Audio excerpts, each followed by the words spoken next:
There's a young girl named Carolina from Guatemala. She is 15 years old. What does she do? She packages Cheerios overnight at a factory. She says, sometimes I get tired and I feel sick.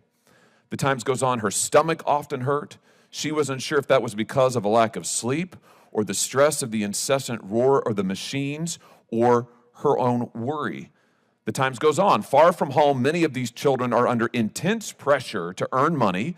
They have to send cash back home to their families while often being in debt to their sponsors, quote unquote. For what? For smuggling fees, rent, and living expenses. One individual interviewed by the Times said this, and I'm still quoting, "It's the new child labor. You're taking children from another country and putting them into indentured servitude." I could go on and on. The Times details over a multi-month investigation, kid after kid, child after child. One 13-year-old forced to wash hotel sheets in Virginia. Kids running milking machines in Vermont, delivering meals in New York City, scrubbing dishes late at night, all in violation of our country's laws. All facilitated by your policies. Are you proud of this record? Senator, the horrific exploitation of children is something that we do not condone. You are incorrectly attributing it to our policies.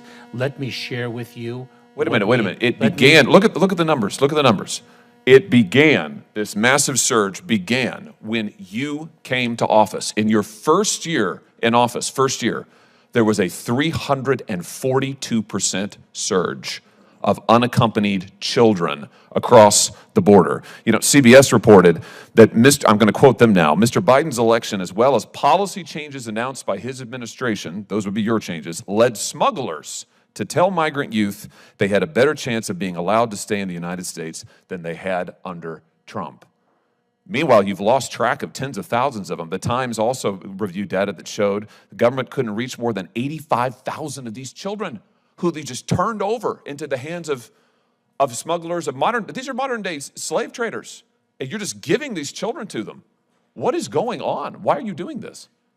Senator, of course, there are a number of factual inaccuracies in your question, but let me address two lines of effort that we have to combat the scourge of exploitation. Why don't we just start with why you enabled it? Can we just start with that? Why is it that you have enabled 345,000 children to be smuggled across this border and then sent into the hands of modern-day slave traders?